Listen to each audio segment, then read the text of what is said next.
Hello, I'm Will, this is Mike, we're the Tabletop Donkeys. Hello. And in this video we're looking at issue 27 of Warhammer Age of Sigmar Stormbringer magazine, which came with 6 Gryph-hound models for the Order collection. We'll be looking through the magazine as usual, looking at the build guide and painting instructions for them, and then they will feature in our game for this issue.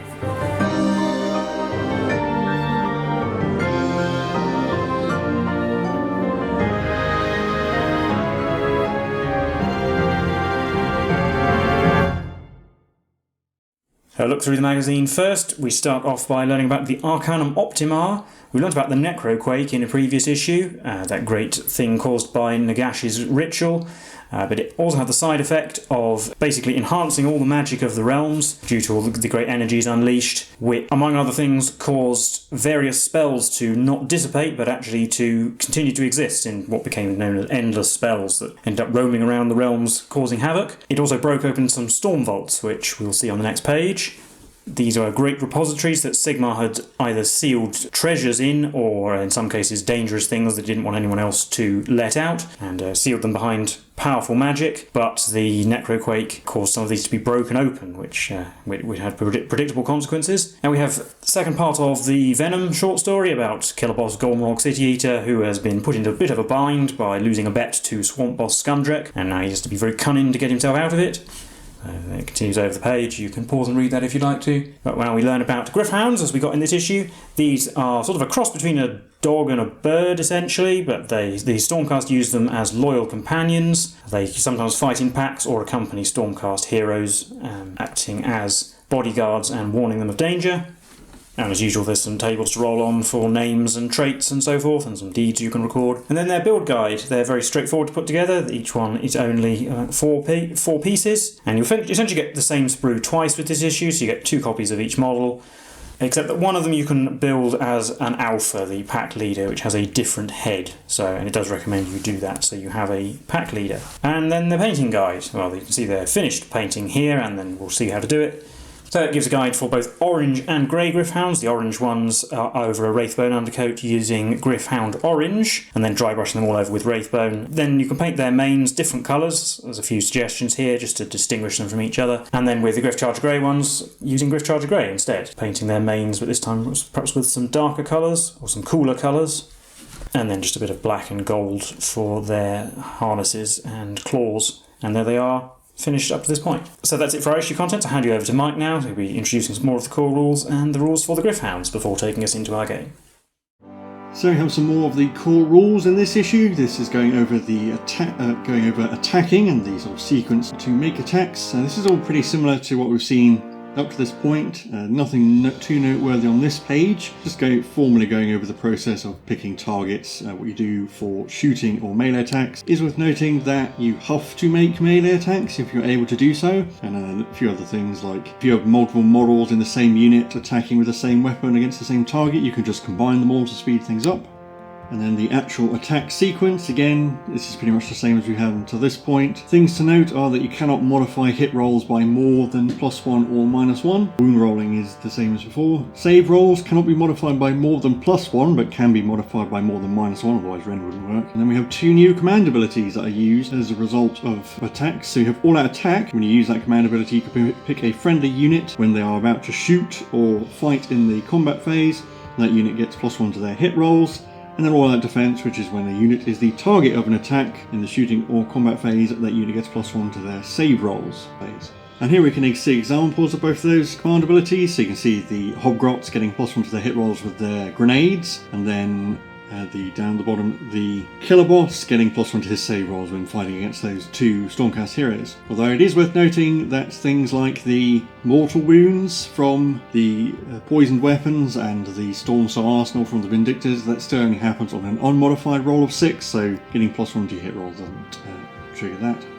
And then we have the War Scroll for our new Gryph-hounds. So they have a 9-inch move, 2 wounds, but no save at all, only bravery 6 as well. They have their vicious beaks and claws, which have a 1-inch range, 4 attacks, hitting on 3s, wounding on 4s, no rend 1 damage. Although if you have 3 or more of them in the unit, one model is the alpha, and they just tell you to make an alpha. The alpha gets an extra attack. They have the darting attacks ability, where after they have fought and all their attacks have been resolved, they can immediately retreat 6 inches, so they can't be hit back. And then they have Warning Cry, where if an enemy reserve unit or summoned unit is set up on the battlefield within 12 inches of the Gryph-hounds, you can pick up to 3 friendly Stormcast Eternals units who are also wholly within 12 of the Gryph-hounds, and those units can shoot, but they must shoot at the reserve unit that has arrived.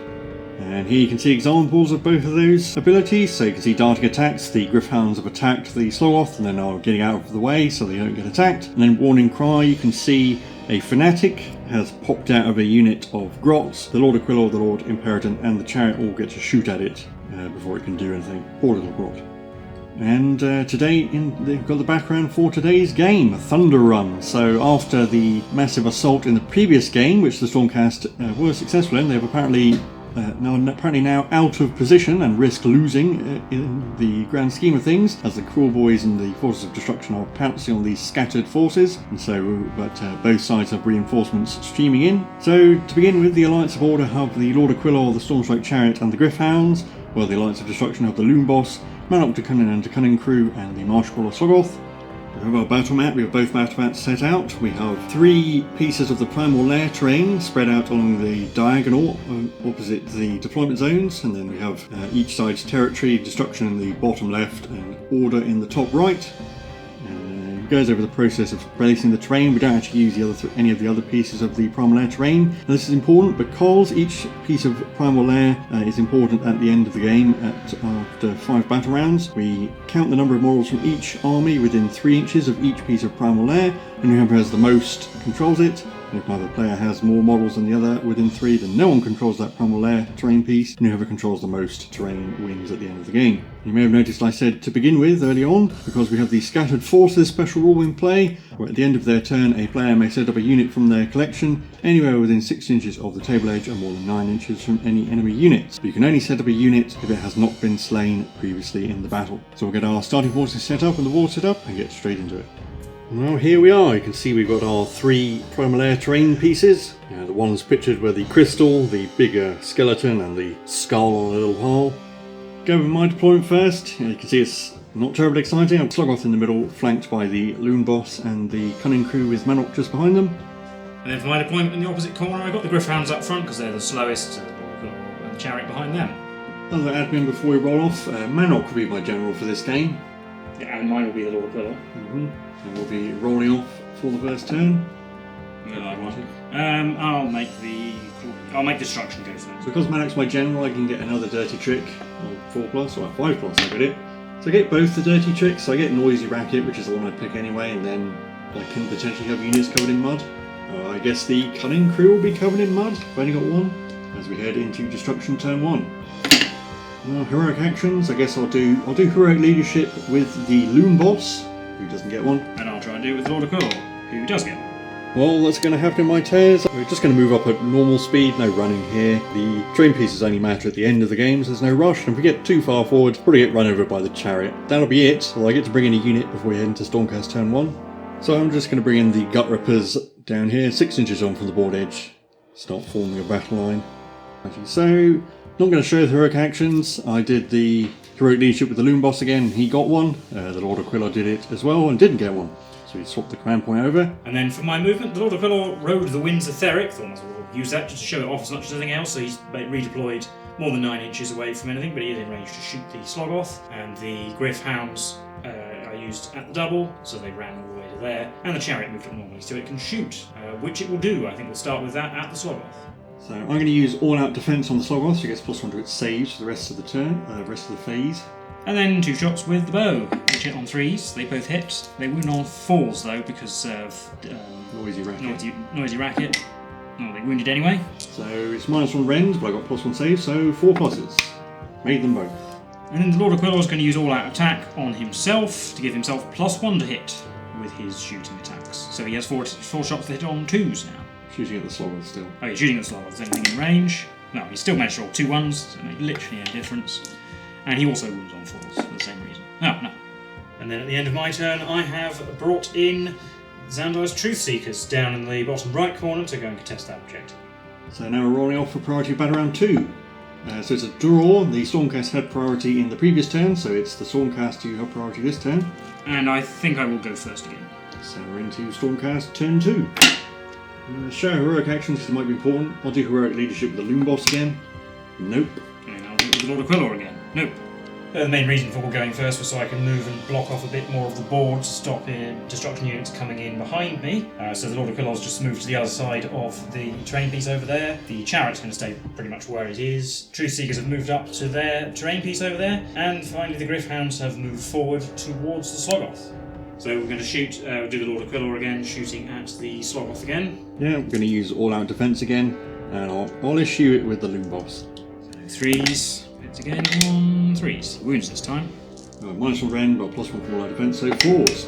Made 1, failed 1. So it's down to 11. Chariot as well, the same target. On 3s, yes, and 3s now, just 1. Another 4+. Nope. Down to 10. And finally we've got Lux the Stormrider of the Truth Seekers who's going to shoot at the Gut-Rippers. Doesn't need all-out attack, she already hits on 2s. They did. And wounds on 3s. They did. It's 3-day Gut-Rippers. That's all the shooting. On to the charge phase where the Gryph-hounds are going to declare a charge. And they roll a 6, which will be enough. And so they complete their charge like that, and they're going to be my only charge, so I will pick them to fight.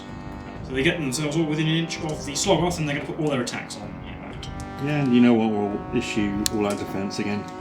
And I'm also going to issue all-out attack with my general. They are wholly within 18 of him, so they can do that. 21 attacks because the Alpha gets an additional 1, hitting on 2s because of all-out attack. 19 hits. Yeah, there were some 2s that made a difference. But only winning on 4s. That was 14 wounds. So it's 14 3+ saves thanks to all-out defense. We've got 1 3, so it looks like 5 fails. So I was down to 5. But then, thanks to their darting attacks rule, they can immediately make a 6-inch retreat move, so they get themselves out of range of retaliation. And finally, at the end of my turn, I've brought in the Knight Arcanum over by the Lord of Quillor. Also, at the end of the phase, at the end of the Stormcast turn, the Gut-Rippers lost 3, so they have to make a Battleshock test. Oh, they passed. So now we're in Destruction turn 2. Heroic actions. I guess I'll do heroic leadership with the Loom Boss again. He gets it this time. And I'll do the same with the Lord of Quillor, who also gets it. And then the Sloggoth can regenerate on a 4+. It does. It generates D3. 2. Up to 7. So after the Sloggoth regenerates, the boss of the Gut-Rippers will try to rally the unit. So 3 of them are gone. I get one back each on a 6. No, none come back.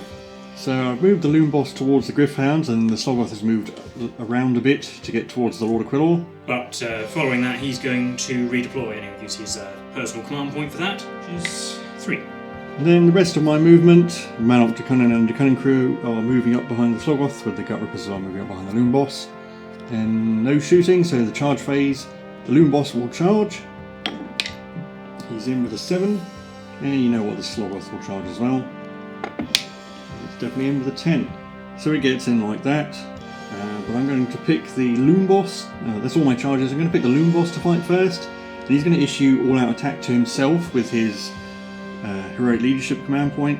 So he gets the extra benefit. So I think 6 to hit, do a mortal wound in addition. So it's actually wound rolls of 6. So we've got the hit rolls first. He's got 5 attacks hitting on 2s because of all-out attack. And they all hit. And then wounding on 3, 6s do a mortal wound in addition. So that's 4 wounds plus 3 mortal wounds. 4d3 plus 3. So 4d3 damage. So that's 9 damage. Kills 4.5 Gryph-hounds, leaving just those 2 over there. But I get to pick them now, so let's just pile in there. Alright, you know what? Manok will issue all-out defense to the Sloggoth because it's going to be the end of the battle round and that command point will go away. For the same reason, I might as well have the Lord of Quillor issue all-out attack to them. So we've only got 9 attacks left, hitting on 2s. 8 hits, wounding on 4s. 4. 4 3+ saves. Made them all. But then again, they get to make their darting attacks and run away. So the Sloggoth doesn't get to fight. But those Gryph-hounds do have to take a Battleshock test. Pretty rare Battleshock test for the Order forces. So we lost 4 and we're Bravery 6. So we don't want to roll anything higher than a 2. Oh, 5, so they're both running away. And then at the end of my turn, I'm going to bring on the Swampcrawler Shaman, just within 3 inches of the Gut-Rippers. Probably fairly risky, he'll probably get shot by Lux the Stormrider if I don't win the turn roll-off. We're rolling off for Battle Round 3. Oh, I won the roll-off, I'm definitely going first. destruction turn 3. Rolled off camera for heroic actions. The Loom Boss and the Lord of Quillor both successfully did heroic leadership. The Sloggoth heals on a 4+. Oh, it doesn't. The Shaman will give a potion to the Gut Rippers. I will try and rally the Gut Rippers again as well. So I've already spent the command point. I get 2 Gut Rippers back. Back up to 9. And finally, the Shaman will try and cast Summon Boggy Mist. Needing a 7. Gets it with an 8. Well, try and unbind. No. That's minus 1 to charge rolls for anything that isn't a Cruel Boy, basically. So it does affect the Sloggoth and the Loom Boss. So in movement phase, I've moved the Loom Boss towards the chariot. But that's going to redeploy. 6. And the rest of my movement, the Sloggoth is going towards the Lord of Quillor, the man up behind him. The Gut Rippers ran to get towards the middle, with the Shaman also running to follow up behind. And we realised I forgot about Manok's bird, which is a ranged attack, but it probably wouldn't have been in range in the previous turns. But he's going to try and shoot it. I'll have to check its range first. So it has a 3d6 inch range of 10. So it should be in range of the Lord of Quillor, who he's going to shoot at. It is in range. 3 shots on 4s, 5s do a mortal wound instead. There's 2 mortal wounds. Then in the charge phase, I'll start with the Sloggoth first. So it does have minus 1 to this from the Boggy Mist. Oh, he gets rolls a 12, so that's an 11. So the Sloggoth's going to charge like that. Hopefully try and maximise its own aura radius and stay just outside of range of the Arcanum. But the Lord of Quillor will then use a command point for Unleash Hell. So he has 4 attacks that hit on 4s because of Unleash Hell. Get minus 1 to hit. Well, they all hit. It's point blank range, you can't miss. It's a big troll. And 3s. 4s. Minus 1, so 5s. Didn't make any, it's down to 3. And you know, the Loom Boss has got a command point he hasn't spent, so he's going to try and charge as well. He's just in range of the chariot, so he's going to need a really good roll. 7's not going to be enough, and I won't re-roll it, he'll get smushed by the chariot. So Sloggoth's my only unit to fight. It doesn't need all-out attack because it already has an aura of +1 to hit. But I will use all-out defence on the Lord of Quillor. Yeah, for that extra defence. So 4 attacks from the crew at +1, so 3s. Ooh, they will hit. And 4s, 3 wounds. But on 2s because of all-out defence. We're fine. Needed it. And 4 attacks from the Sloggoth itself on 2s. Getting 3, 3s, getting 3. On 3s with all-out defence. Oh, you take some damage. So 2 damage, 4. Then when the Lord of Quillor strikes back, Manok will issue all-out defence to the Sloggoth. Well, I think I will issue all-out attack. Give him +1 to hit, so he gets 5 attacks on 2s. And then 3s. Yep, 4. So 4s. It fell 3. It's going to definitely be dead. Well, that didn't go so well. I do get to bring in a unit. At the end of my turn, I'm going to take a massive risk and bring in the Dragon Breaker, the kill bow. Maybe it will do something in this game. Or head into Stormcast turn 3.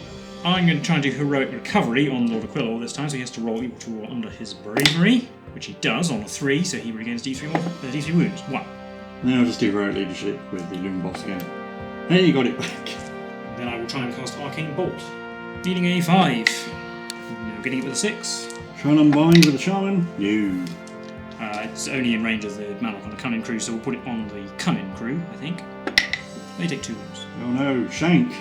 Then in the movement phase, and as Truth Seekers have moved around to the other side of their piece of terrain, the chariot has zoomed over towards the central objective. The Lord of Quillor moved up, and the Knight Arcanum going to stay behind that terrain piece over there for a moment. Then with some shooting, we'll start with Lux and Stormrider shooting at the Gut Rippers. So the Loom Boss with his 3 command point is going to issue all-out defence to the Gut Rippers. And 2s, they all hit, and 3s. Get 3 wounds. So they have +1 from the Shaman's Potion and +1 from all-out defence. That cancels out the -2 rend from Lux and Stormrider. So we have 2 5+ saves.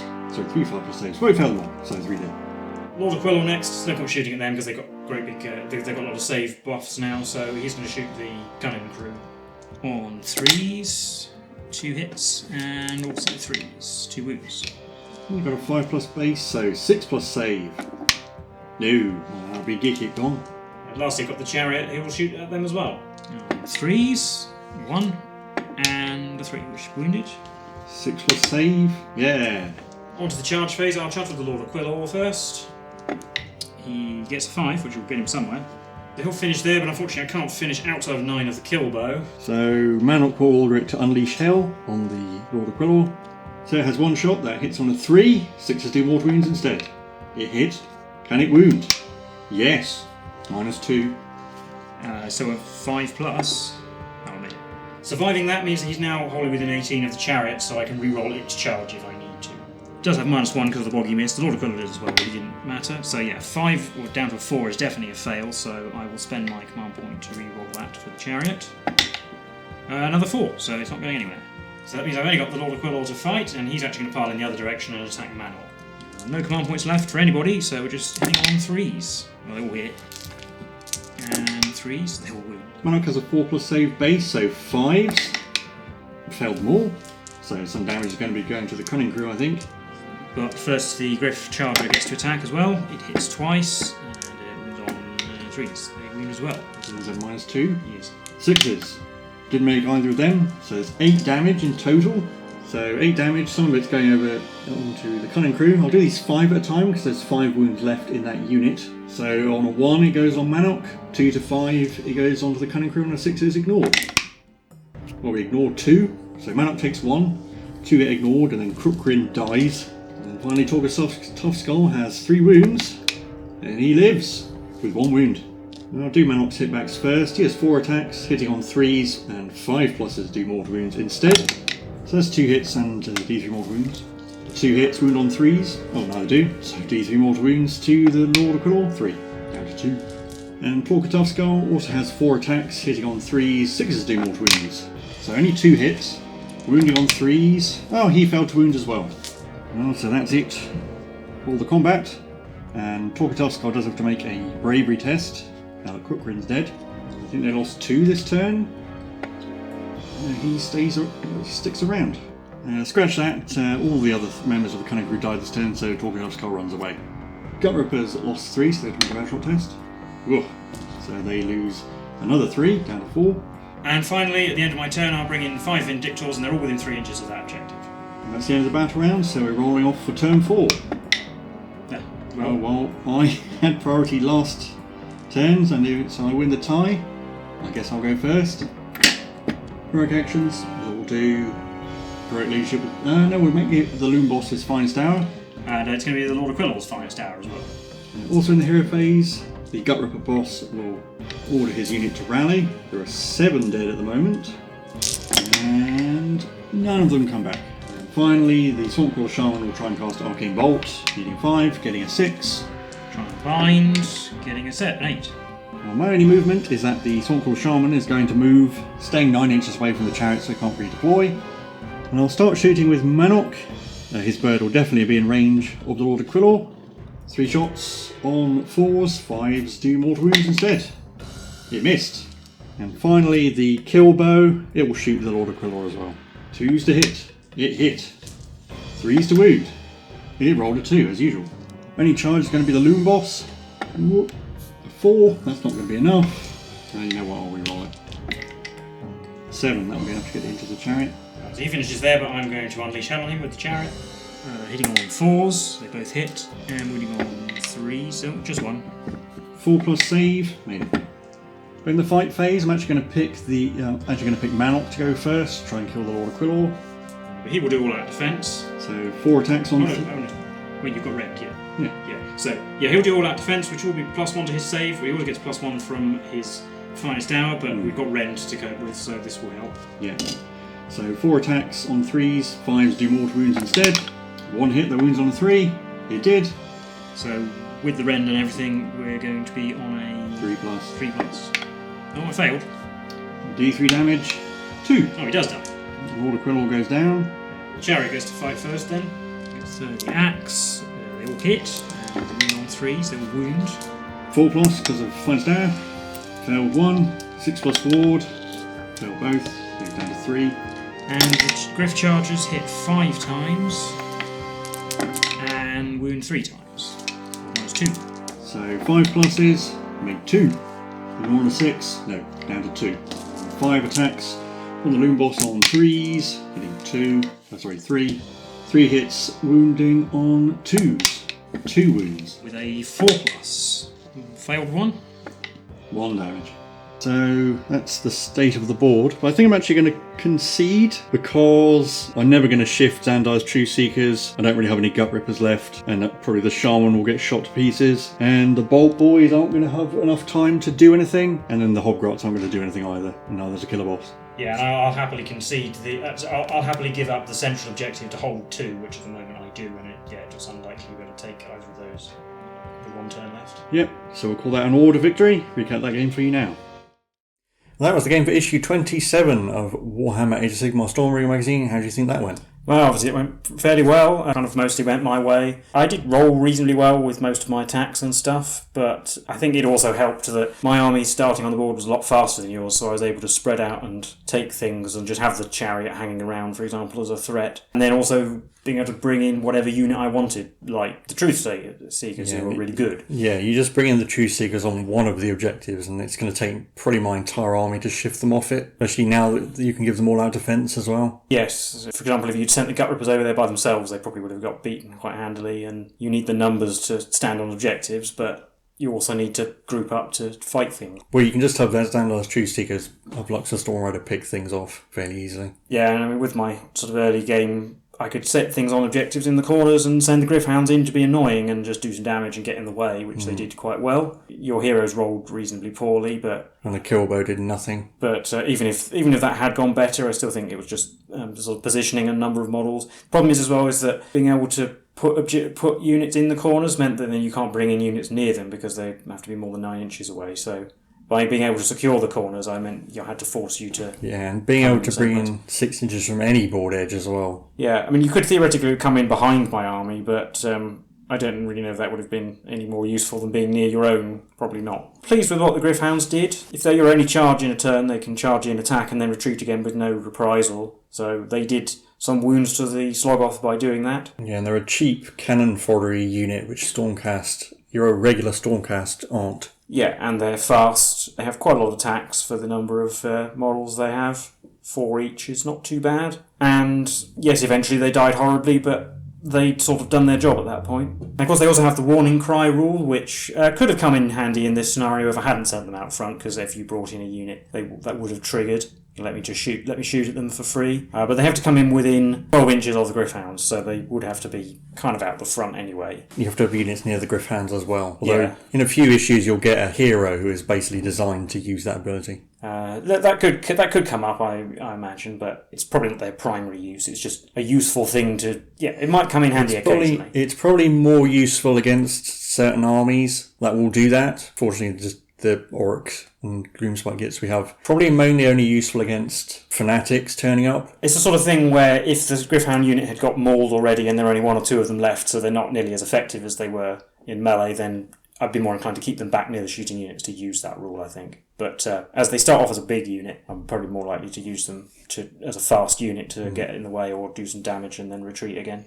Yeah, well, speaking of them being a big unit, this issue actually came with only 3 Gryph-hounds, but 6 bases, so the extra 3 did come with issue 30, so Springer behind helped out in that bit. Bit of a mess up there from Hachette's Partworks point, but hopefully if you're a little behind as well, you can get them. And I believe that didn't actually affect subscribers to the magazine, it only affected shop, but distributed ones, so that was because I think subscribers getting theirs a couple of weeks later didn't have that problem, I believe. Yeah. Could be wrong, but anyway. And they're really easy to paint up, and they look fairly good. I like the Prime one, but yeah, they're nice and quick to paint, and you can be a bit more creative, I suppose, with them, because you can just have different colours of fur and scales and stuff.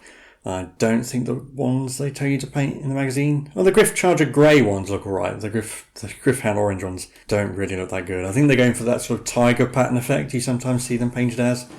Hopefully they'll teach you to tidy up a bit. Yeah, And yeah, they are a really good screening unit. Their lack of save, although we will learn in the core rules that a save dash actually means 7+, so there are cases where you might be able to give them a save. But also worth noting that the Alpha is a champion, so it can issue orders to its unit. I think I would very rarely give them a save, because it's not a great use of a command point.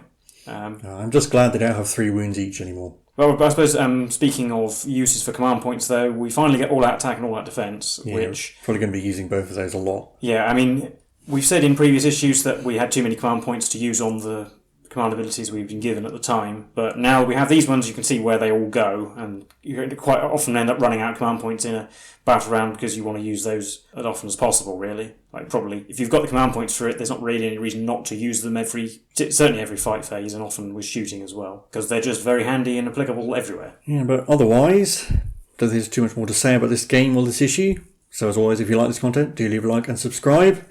Tell us how you got on if you've been playing along, or if you use Gryph-hounds in your Stormcast army. Tell us how you use them, get the most out of them. We've been the Tabletop Donkeys, and we'll see you in the next one. Bye.